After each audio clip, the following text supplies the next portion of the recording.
I first got into calisthenics 8 years ago. Back then, I lived and trained in a typical small, narrow apartment in the Netherlands. I had no equipment in the beginning, plus I had just lost my left leg a few months ago. A story for a different video. But all that didn't stop me from getting started and eventually getting in the best shape of my life. Since then, I've become healthier, stronger, and most importantly, happier. You can accomplish a lot more than you think that you can accomplish. That's the beauty of making exercise part of your lifestyle. It can trigger a domino effect of positive change that can spread to every area of your life. I've also learned a lot more about working out. A lot of it from studying, a lot of it from self-experimenting and of course putting in the work myself.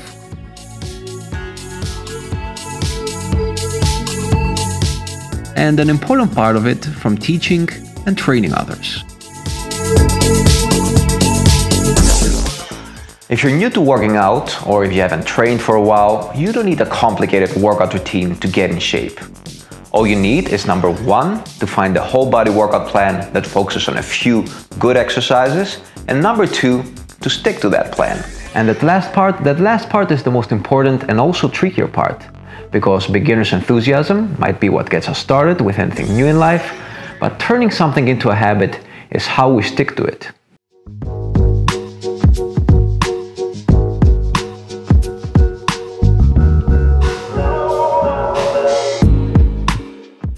As most books and research on habit forming conclude, in the beginning, a habit must be easy and convenient enough that you can't say no to, no matter what's going on in your life on any given day. Even on days that you're overworked, pressured by time, tired, days you feel emotionally down, days you're unmotivated, or even days that you're just feeling plain lazy. This way, you'll build enough momentum that will keep you going until your workout plan becomes a rigid part of your weekly schedule. Something you do automatically, just as brushing your teeth. By the way, during this video I'll be mentioning a lot of extra tutorials, articles, books that I recommend from authors I like, or even some books of mine. I'll link all of these in the top pin comment below and the description of this video.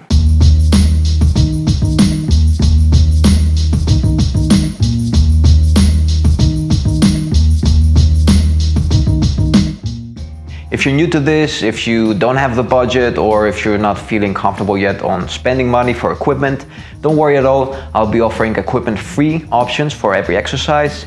If still, however, you want to make your first investment on 1 or 2 basic bodyweight exercise pieces of equipment and maybe a few accessories, here's my advice. If you're thinking of getting a pull-up bar, there are 3 options that I recommend. Your first, most simple and cheap option is a door frame pull-up bar, since you could get one of these for less than 20 bucks nowadays. This was my first piece of bodyweight exercise equipment, which back then I got for $29, but it definitely got its money worth back, since I used it for years without anything happening to it. However, the door frame itself did have some degeneration through time, something you might want to take into consideration. The second option is a wall pull-up bar. This is a more expensive and invasive option for your walls, but it's also a more durable and safe solution. So if it fits your budget and you have the proper place and a sturdy wall to drill on, I say why not. The third option, and my favorite, are gymnastic rings. I love gymnastic rings because they are a pull-up bar, a dip station, and a suspension trainer all in one. Nowadays, I never train without them, and if you don't mind drilling some heavy-duty screws on your ceiling, or if you have something tall and sturdy to hang them on, you can also use them at home. I've also used pull-up towers in the past, but personally I find them too impractical, and in the end they were never worth the investment. So one of them I gave to a friend of mine before living in the Netherlands, and the other one I have is just gathering dust in my childhood room in the attic. The reasons that I don't like these is because they're too difficult to move around, too heavy, too impractical to have in your home, and the ones that are a bit lighter, they're too unstable, especially for beginners. As to accessories, I really like loop bands. These are pretty helpful if you're a beginner and you can't do a pull-up yet. You can use them to do assisted pull-ups. They're also pretty easy to carry around. They're light, they don't take too much space. You can use them for stretching and other strength training exercises. I really like these as well.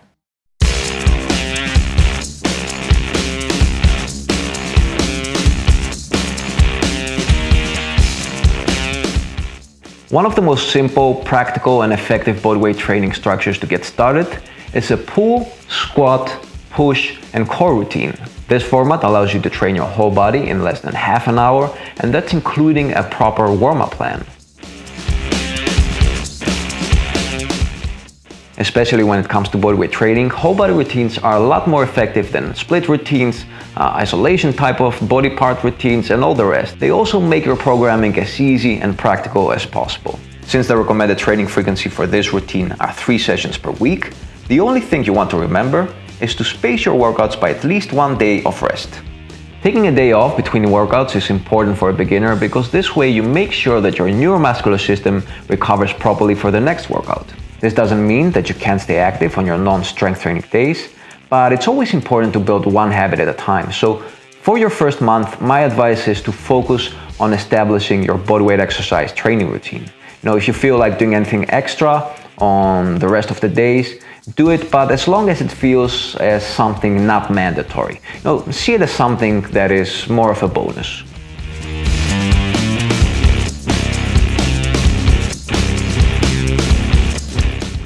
Our exercises will be performed one after the other with a short break in between, and once you go through a whole round, you can have a longer resting period. These rounds are also called circuits. You can also train linearly, which means that you do one exercise at a time, so you go through all, let's say, 3 sets of one exercise and then you move to the next exercise. Between each set you have a complete resting period of 1 or 2 minutes. But nowadays I find that people prefer circuits for 3 main reasons. Number 1 is time efficiency. Circuits help you finish your workouts fast by minimizing repetitive long resting periods between each exercise. Once you get used to your routine, you can be done in less than half an hour. Number 2 is motivation. Not having repetitive long resting periods means that you also don't have the time to get bored or distracted while waiting in between stations. Number 3 is cardiovascular conditioning. Circuits also elevate your heart rate, which also improves cardiovascular function. Even though your heart is a muscle that you can't see on the beach without your shirt on, it's still an important muscle that you have to train if you want to be healthy in the long run.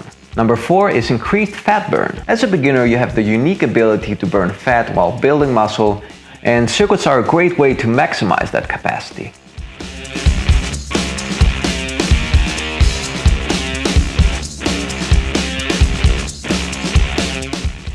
As we said, during a circuit you perform each exercise one after the other with a very short resting period in between. Try 15 seconds for starters, and if you feel that they are more than enough, you can go down gradually to 10.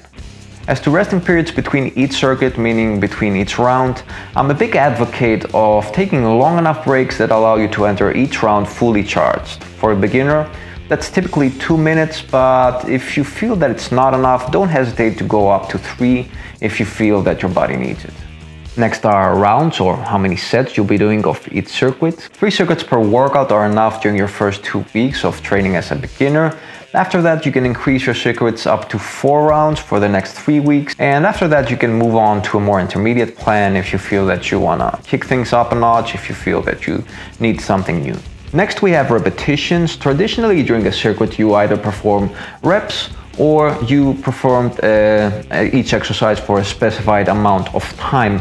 My recommendation for beginners is that you focus on repetitions in the beginning, because when you're working with a time constraint, let's say you wanna do 30 seconds per station, this disorientates you to focus more on getting as many reps as possible without caring about your form that much. So as a beginner, it's really important that you focus on mastering technique. This way you'll also keep your joints healthier in the long run. So focus on good form, focus on repetitions, and you can use time limits later on, as I do nowadays, but for now, focus on reps. You should be able to do at least 6 reps for each exercise that you're getting started with.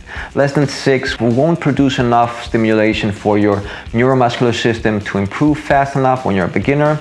If that's not possible, then choose an easier variation. And as a beginner bodyweight trainee, your goal is to increase your reps up to at least 12 before you move to a more challenging progression. Now, this of course stands for isotonic exercises, exercises that you can do repetitions.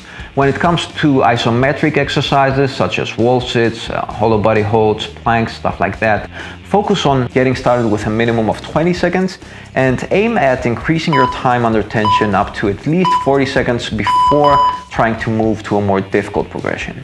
Our final point is how hard should you be training.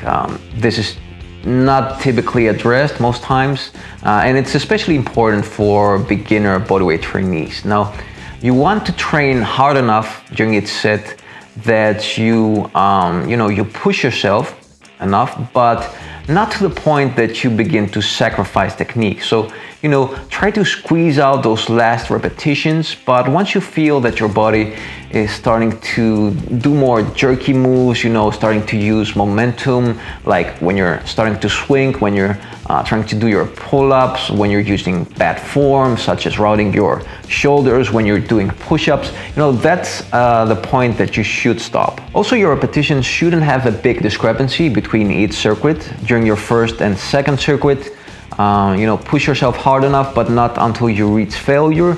And during your last circuit, that's when you can reach failure. Because, if you start reaching failure from your first circuit, usually your reps will go really down. So here's an example. If during your first circuit, you get 8 push-ups, during your second circuit, you get 8 push-ups again, and during your last and third circuit, you get 7 push-ups, that's pretty good, that's excellent. But if you start with, let's say, 10 push-ups in your first circuit, next you get, let's say 7, and in your last circuit you get barely 4 push-ups, this means that you probably push yourself too much during your first circuit. Now, don't stress too much about this, it takes some trial and error in the beginning, but the best way to fix it is by noting down your repetitions after each circuit. So note down, every repetition that you did or the amount of time that you hold in an isometric exercise. And next time, have a look, see, maybe you should have gone lighter on your first circuit. Maybe you could have pushed yourself more in your second.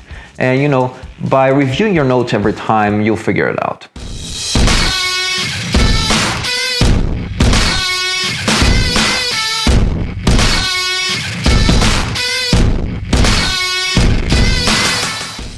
Your top 3 options here are A, the king of bodyweight exercises, the pull-up, his less popular little brother, the inverted row, and our no equipment exercise, the prone angel, a really good exercise even for more advanced trainees. Pull-ups are an amazing exercise for the back and arms. You can do these on an outdoor pull-up bar, anything sturdy enough you can find at a playground, a tall staircase, a home pull-up bar, or even a door frame.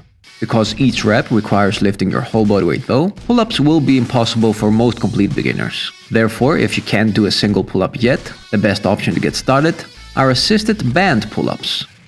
Thread a pull-up band around your pull-up bar or one of your gymnastic rings and use a resistance that allows you to do at least 6 reps. Progress to lighter bands as you get stronger. A lot of trainers, including me in the past, also recommend working on negative reps if you don't have any bands at all. But after training a lot of people the last years, I find that unless one is very close to doing a pull-up, just doing negatives rarely helps a beginner achieve their first pull-up. The reason is that although you're working on the eccentric phase of the pull-up, you're not working on the most difficult part, the concentric. I'm not saying it's impossible, I'm just saying that it can take a lot more time this way, which can be demotivating for beginners. As to technique, try to go at least until nose to bar height. Keep your elbows as close to the body as possible, and don't allow your head to sink between your shoulders. For more details, you can check out my video tutorials, and if you really want to master the pull-up, I have a short read book just about that.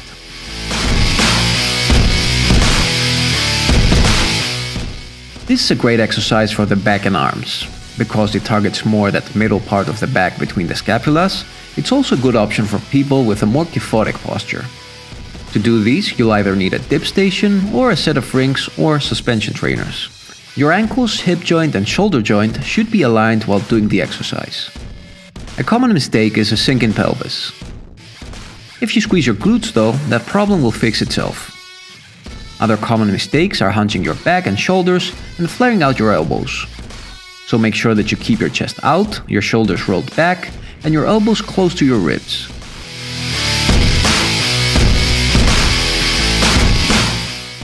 This is one of my favorite exercises for training the back while also improving posture, since it does a great job at activating the posterior chain of your body. Those are your backside muscles. I like to think of it as an anti-aging and sitting reverse posture exercise, since it activates all the muscles that atrophy and it stretches and opens up all the muscles and joints that stiffen when you grow older or when you spend a lot of hours in that bad office type of posture, like this little guy right here. Just try 10 bodyweight reps after spending a few hours sitting in your office or studying and you'll feel the difference. Lift your torso and legs enough so that your chest and knees are not touching the floor. Your neck and lower back should be as aligned as possible with the rest of your spine. And to accomplish this, look down and keep your glutes flexed during the whole time. Start with your hands straight in front of your head and palms facing the floor. From there, bring them back while rotating your palms upwards as they reach the sides of your glutes. Once you get a hold of the technique and 12 reps are easy, you can start adding extra weight. If you don't have any dumbbells, that's not a problem. Begin with water bottles that are about half a liter and gradually move to heavier ones. You can even use detergent type of bottles as you get stronger. I find that the ones with a good thick grip on the side are the most ideal ones.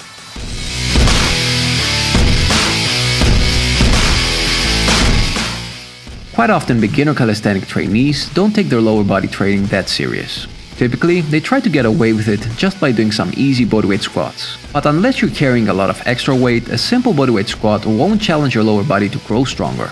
They are mostly helpful as a warm-up exercise.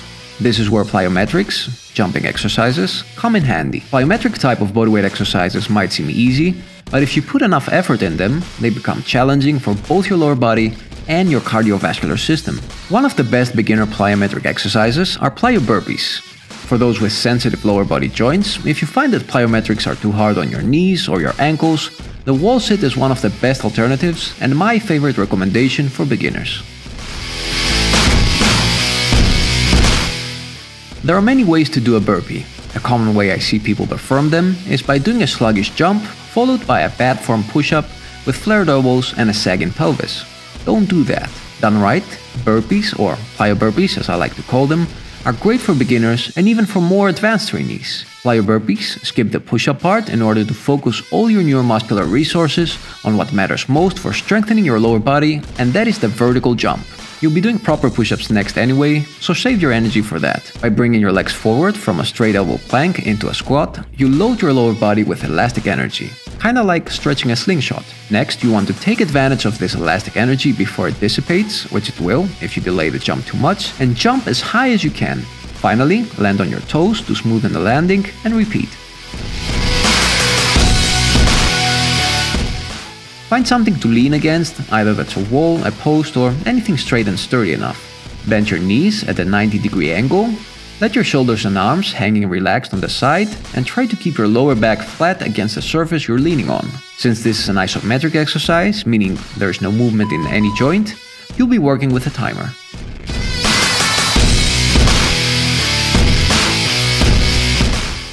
When it comes to pushing bodyweight movement patterns, I recommend that beginners practice one exercise until they master it.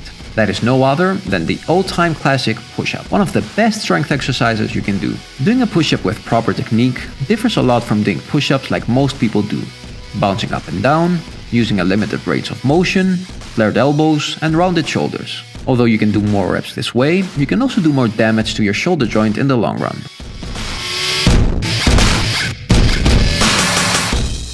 Here's something important to understand if you want to maximize results with bodyweight training. Doing more reps doesn't mean that you'll gain more strength and muscle. Your muscles just don't understand reps. What they do understand is tension. Using proper form maximizes muscle tension in the right places, chest and the triceps in this case, and reduces unwanted stress from the wrong places, such as joints and connective tissues. Now, doing more of those reps, that is what will help you get stronger and build muscle a lot faster. Here are the 3 main tips to focus as a beginner. Keep your elbows as close to the ribs as possible and avoid anything wider than 45 degrees. To avoid rounding your shoulders as you go down, always think chest out and shoulders rolled back. A sinking pelvis is another common mistake, but there's an easy fix for this as well. Simply flex your quads under your knee joints lock, and your pelvis will align itself with the rest of the body. Doing push-ups flat on the floor, using proper technique, are not easy for a beginner, so let your ego aside and start with incline push-ups. As you get stronger, decrease the angle. When done right, this is not an easy exercise at all. It can be humbling even for the most advanced bodyweight trainee. I have a more detailed video tutorial, and I've even written a Kindle book on how to do push-ups and make them challenging, no matter at what training level one is.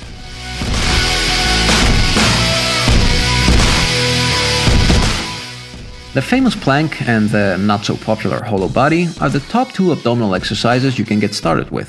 Since the hollow body has only gotten some publicity the last few years, here are 2 reasons you want to add this exercise to your workout arsenal. The hollow body targets the deepest layers of your core. These abdominal muscles act as a natural corset, which can reduce your waistline and give your body a more overall aesthetic look. Most people do abdominal exercises without really feeling their abs doing the work, something that can also lead to lower back strain. The hollow body can teach you how to properly and safely activate your core, a skill that can carry over to other abdominal exercises later on. This is a highly technical exercise, but still pretty doable for any beginner, and that is why I recommend that you first watch my detailed tutorial on YouTube before you start doing it. The key to doing a plank properly, for starters at least, is pelvis positioning. You want to point your pubic bone towards your belly button during the whole set, also known as the posterior pelvic tilt. This will ensure that your core is doing the work and your lower back is safe. Once the exercise begins to feel easy, move your elbows a bit further away from your body and pull them backwards against the floor while breaking that pull through your toes. Again, don't forget to maintain your pelvis and a posterior tilt.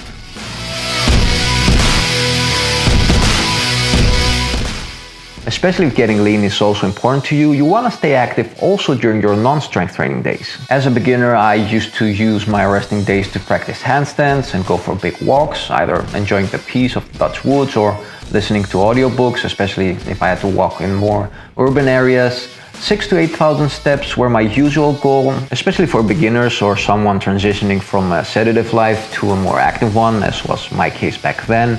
All this can be more than enough. If you want something more dynamic and maximizing fat burn is an important priority to you, you can also do extra cardio or high-intensity interval training such as hill sprints, which is my favorite workout to do in between strength training days nowadays. If you're interested in those, I have detailed training guides below, and if you don't have hills close to you, you can also apply the same training to running upstairs.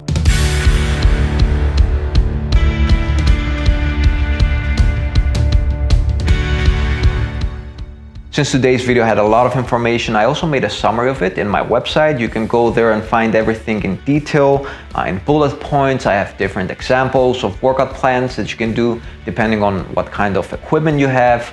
And until next time, keep on training.